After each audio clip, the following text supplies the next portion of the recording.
আসসালামু আলাইকুম। প্রিয় দর্শক, অন্য মঞ্চের আলাপচারিতায় আপনাদের সকলকে আমন্ত্রণ জানাচ্ছি।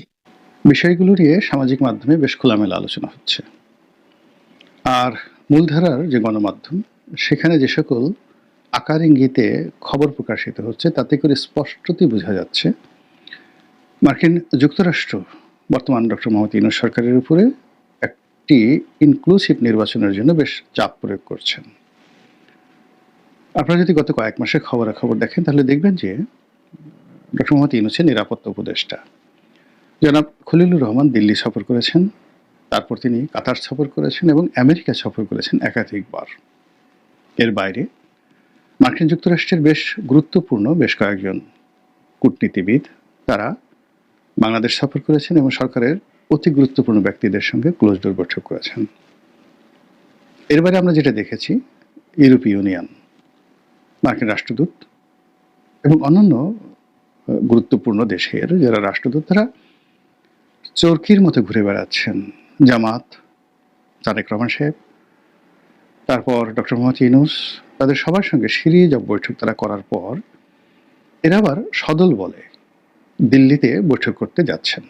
কার সঙ্গে যাচ্ছেন, কি কারণে যাচ্ছেন, এগুলো নিয়ে নানা রকম বিতর্ক হচ্ছে এবং সবাই বলার চেষ্টা করছেন যে আমেরিকা একটি ইনক্লুসিভ নির্বাচন চাচ্ছে এবং সেখানে যে কোনো মূল্যে হোক আওয়ামী লীগের অংশগ্রহণ করানো বাধ্যতামূলক করার জন্য তারা জোর চেষ্টা চালাচ্ছে।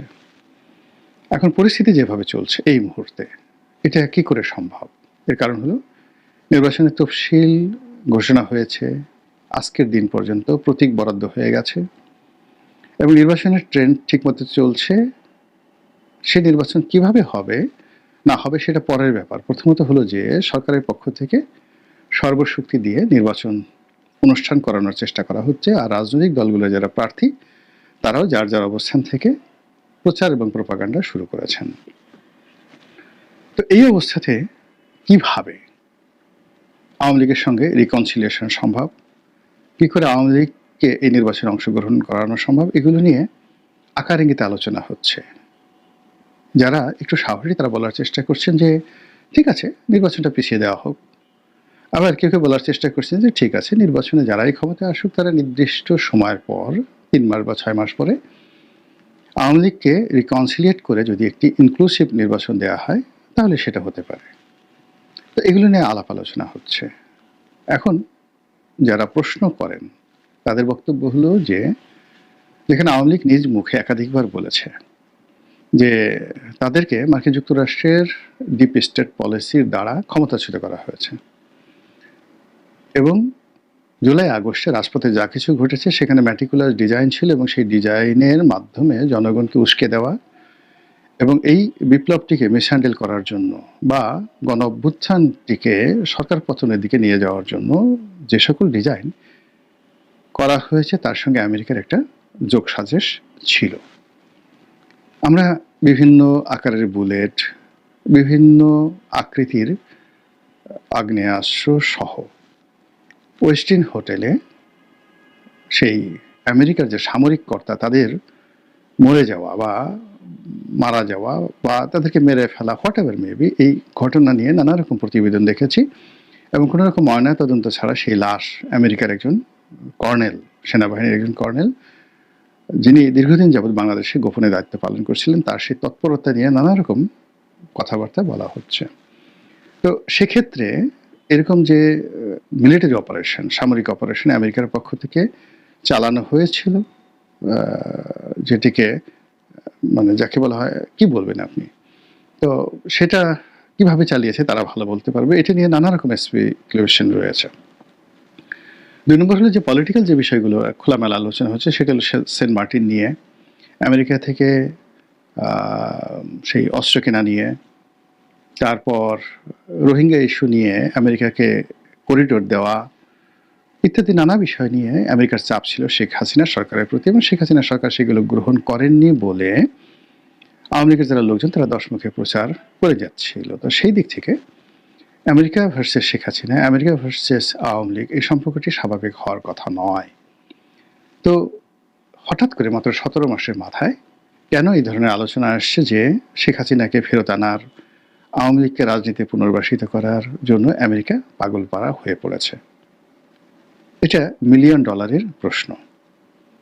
বিভিন্ন কারণ এটা হতে পারে, সত্য হতে পারে। প্রথমত হলো যে আমেরিকা এখানে তাদের যে বিনিয়োগ রয়েছে, এখানে তাদের যে ব্যবসায়িক ভবিষ্যৎ রয়েছে এবং রাজনৈতিক ভবিষ্যৎ রয়েছে, এজন্য এখানে একটি শক্তিশালী আইদার আমেরিকান মডেলের একটি গণতন্ত্র থাকতে হবে, অথবা ঠিক সংযুক্ত আরব আমিরাত বা সৌদি আরব মডেলের একজন স্বৈরশাসক, তাদের অনুগত স্বৈরশাসক থাকতে হবে। তা না হলে এখানে বার্মা অ্যাক্ট কার্যকর করা যাবে না।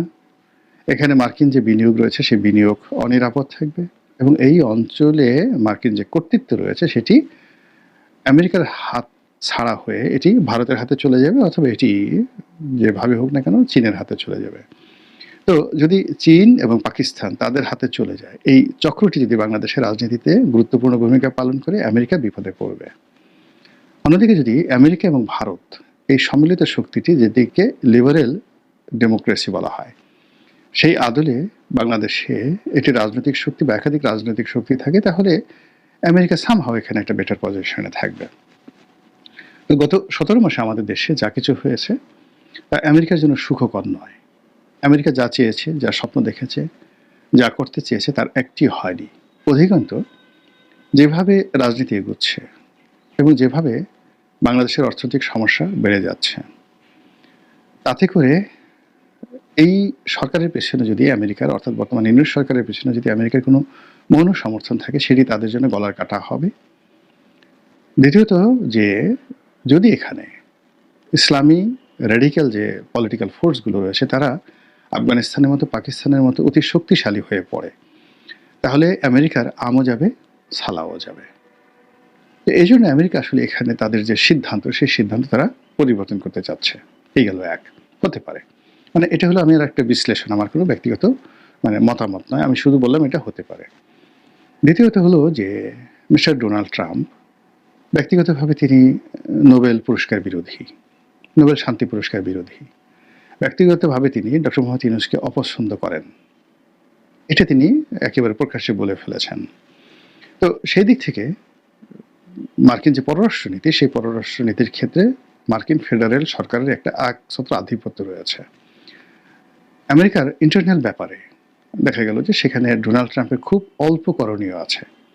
সেখানের জুডিশিয়ারি এতটা স্ট্রং, সেখানকার যে গভর্নরের অফিসগুলো আরও স্ট্রং, যেখানে কাউন্সিল রয়েছে, সিটি কর্পোরেশন রয়েছে, সেখানে সিটি কর্পোরেশনে অল ইন অল, যেমন নিউ ইয়র্কের মেয়র, শিকাগোর মেয়র, তারা যথেষ্ট শক্তিশালী।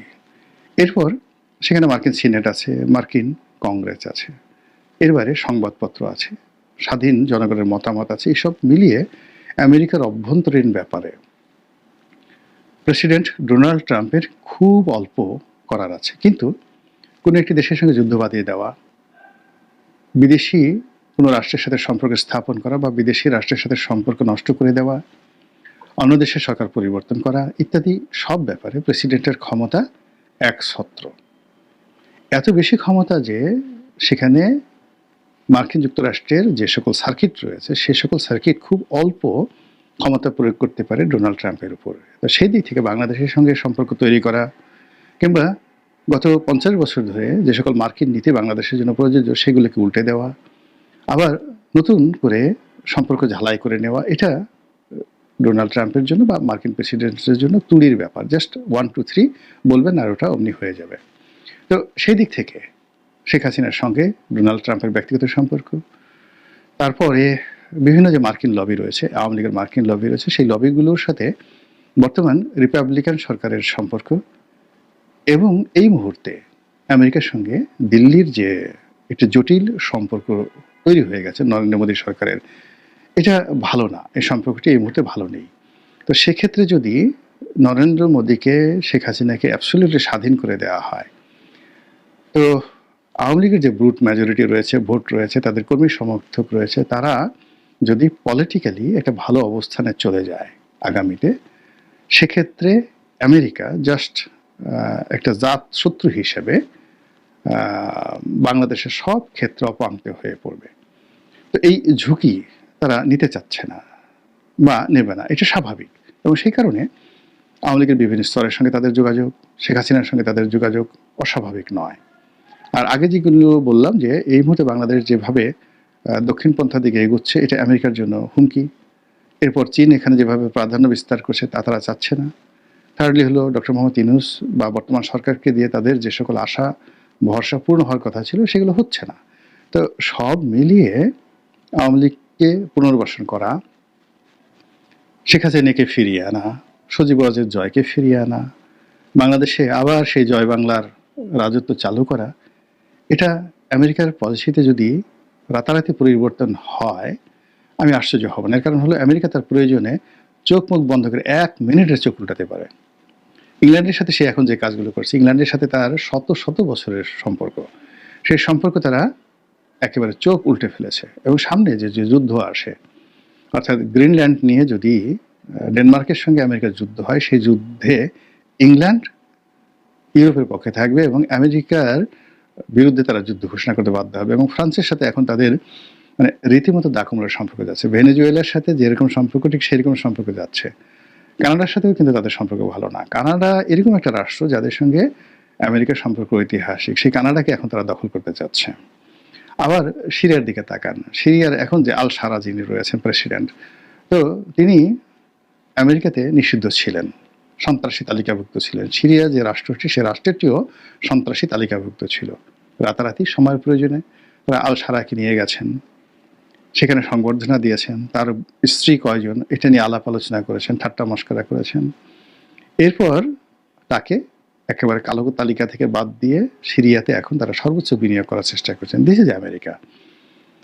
তো তারা সব কিছু করতে পারে, শত্রুকে বন্ধু বানাতে পারে, বন্ধুকে শত্রু বানাতে পারে। তারা কারোর কাছে জবাবদিহি করে না, করতে বাধ্য নয়। আর এটা নিয়ে তাদের কোনো লাজ লজ্জা আছে বলে মনে হচ্ছে না। কাজেই রাতারাতি তারা যদি ডক্টর মোহাম্মদ ইউনূসকে বা তার সহযোগী যারা আছেন তাদের সবাইকে ভুলে গিয়ে, তাদেরকে পিছনে ফেলে দিয়ে তারা যদি আবার শেখ হাসিনাদের সম্পর্ক স্থাপন করে, এটা অস্বাভাবিক কি? তারা তালেবানের সাথে সম্পর্ক করেনি? তারা কি তালেবানের সঙ্গে চুক্তি করে সেই তাদের দীর্ঘদিনের হামিদ কারজাই, আশরাফ থানি যে গং রয়েছে তাদেরকে একেবারে যাকে বলে মৃত্যুর মুখে ঠেলে দিয়ে, এমনকি তাদের যে মিত্র ভারতকে মৃত্যুর মুখে ঠেলে দিয়ে ভারতের মিনিমাম $10 বিলিয়ন এই আফগান যুদ্ধে তারা লস করেছে আমেরিকার জন্য। তো তারপর তারা সেখানে চলে গেছে, আফগানিস্তান ছেড়ে চলে গেছে এবং তাদের সব যুদ্ধ বিমান, কামান, গোলা বারুদ কিচ্ছু তারা নিয়ে যেতে পারেনি। অল আমেরিকার যে সকল অস্ত্রশস্ত্র রয়েছে আধুনিক প্রযুক্তির, এখন সেগুলো দিয়ে আফগানিস্তান পাকিস্তানকে হুমকি দিচ্ছে। এমনকি সেগুলো দিয়ে আফগানিস্তান এখন ইচ্ছে করলে রাশিয়ার সাথে যুদ্ধ করতে পারে। আবার সেই আফগানিস্তানে তারা ঢোকার চেষ্টা করছে। তো এই হলো আমেরিকার অবস্থা। তো সেই দিক থেকে আওয়ামী লীগ নিয়ে যা কিছু শোনা যাচ্ছে, বিশ্বাসও করার দরকার নাই, অবিশ্বাসও করার দরকার নেই, জাস্ট নজর রাখেন। মহান আল্লাহ আমাদের সবাইকে হেদায়েত দান করুন। আসসালামু আলাইকুম।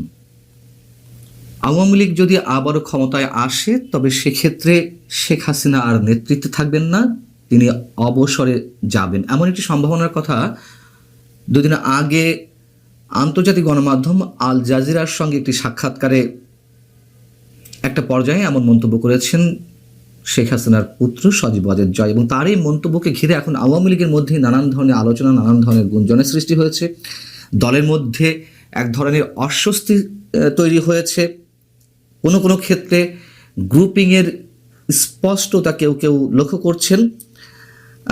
এবং একই সঙ্গে প্রশ্ন উঠেছে, এই যে শেখ হাসিনার অবসরে যাওয়ার একটা আনুষ্ঠানিক কিংবা অনানুষ্ঠানিক ঘোষণা সজীব ওয়াজেদ জয়ের মুখ থেকে যে তিনি হয়তো শীঘ্রই অবসরে যাবেন, কেন তিনি এ মন্তব্য করলেন? বিষয়টিকে নিয়ে দলের মধ্যে কোনো আলোচনা হয়েছে, নাকি পারিবারিকভাবেই শেখ হাসিনা এমন সিদ্ধান্তের কথা তার সন্তানকে জানিয়ে দিয়েছেন, অথবা সজীব ওয়াজেদ জয় নিজ থেকেই এই মন্তব্য করেছেন? এমন নানা প্রশ্ন উঠতে শুরু করেছে। এবং এটুকু বলে রাখি যে এটা তো সত্য, এই ভারত সাবকন্টিনেন্টে যে রাষ্ট্রগুলো রয়েছে অধিকাংশ রাজনৈতিক দল পরিবার নির্ভর। আমরা যদি বাংলাদেশের কথাই ধরি, বিএনপির কথাই যদি ধরি, খালেদা জিয়ার বয়স হয়েছিল 80 বছর। তিনি দীর্ঘদিন মারাত্মক অসুস্থ অবস্থায় ছিলেন, তারপরেও তার নামেই দল চলছিল, যদিও দলের সব ধরনের কর্মকাণ্ড সেই লন্ডন থেকে পরিচালনা করছিলেন তার সন্তান তারেক রহমান। তাহলে শেখ হাসিনা কেন এত দ্রুত দল থেকে সরে যেতে চান, অবসরে যেতে চান, যদিও তিনিও হয়তো কথার কথা কখনো কখনো বলেছেন যে আপনারা চাইলে আমি দল থেকে সরে দাঁড়াবো। যাই হোক, জয় কি বলেছিলেন আল জাজিরাকে একটু মনে করিয়ে দিই। আল জাজিরার সাংবাদিক শ্রীনিবাসন জৈনর প্রশ্ন ছিল, আপনার মা রাজনীতি থেকে অবসর নেয়ার কথা ভাবছেন, এখন যদি তিনি কখনো বাংলাদেশে ফিরে যান তিনি কি আর রাজনীতিতে থাকবেন না? সজীব ওয়াজেদ জয় বলছিলেন, না, তার বয়স ৭৮ বছর, এমনিতেই এটা তার শেষ মেয়াদ হতো যদি ক্ষমতা থাকতো আর কি। তিনি অবসর নিতে চাচ্ছেন। সজীব ওয়াজেদ জয়ের এমন মন্তব্যের পর আল জাজিরার পক্ষ থেকে সাংবাদিক শ্রী নিবাসন জৈন পাল্টা প্রশ্ন করেন, তাহলে এটাকে কি হাসিনা যুগের সমাপ্তি বলা যায়? সজীব ওয়াজেদ জয় উত্তরে বললেন, সম্ভবত তাই। এবং তার এই মন্তব্যকে কেন্দ্র করে অনেকেই মোটামুটি এটি খুঁজে নেওয়ার চেষ্টা করছেন। সজীব ওয়াজেদ জয় সম্ভবত আওয়ামী লীগের নেতৃত্বে আসছেন এবং সেটি নিয়েই দলের মধ্যে নানান ধরনের প্রতিক্রিয়া। আমরা একটু পেছনে ফিরে তাকাই, জয় কি বলেছিলেন আর শেখ হাসিনা কি বলেছিলেন এর আগে। গত অক্টোবরে 2025-এর 29শে অক্টোবর আন্তর্জাতিক বার্তা সংস্থা রয়টার্সকে দিয়ে একটা সাক্ষাৎকারে শেখ হাসিনা বলছিলেন, রাজনৈতিক অস্থিরতা সত্ত্বেও আওয়ামী লীগ দেশের ভবিষ্যৎ ভূমিকা পালনে ফিরে আসবে, সেটা সরকারে হোক আর বিরোধী দলে হোক, এবং তার পরিবারের নেতৃত্ব দেওয়ার প্রয়োজন নেই। এটা আসলে আমার বা আমার পরিবারের ব্যাপার না। বাংলাদেশের জন্য আমরা সবাই যা চাই সেখানে সাংবিধানিক শাসন, রাজনৈতিক স্থিতিশীলতা ফিরতে হবে। কোনো ব্যক্তি বা পরিবার আমাদের দেশের ভবিষ্যৎ নির্ধারণ করতে পারে না।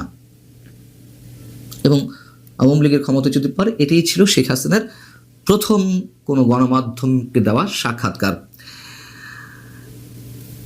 সজীব ওয়াজেদ জয় তারও আগে কি বলছিলেন, আওয়ামী লীগের ক্ষমতাচ্যুতির পরপরই সেই আন্তর্জাতিক বার্তা সংস্থা রয়টার্সকে দেওয়া একটা সাক্ষাৎকারেই তিনি বলছিলেন তার নেতৃত্ব আসার ব্যাপারে। তিনি বলছিলেন যে দল চাইলে তিনি নেতৃত্ব দেওয়ার বিষয়টি বিবেচনা করতে পারেন।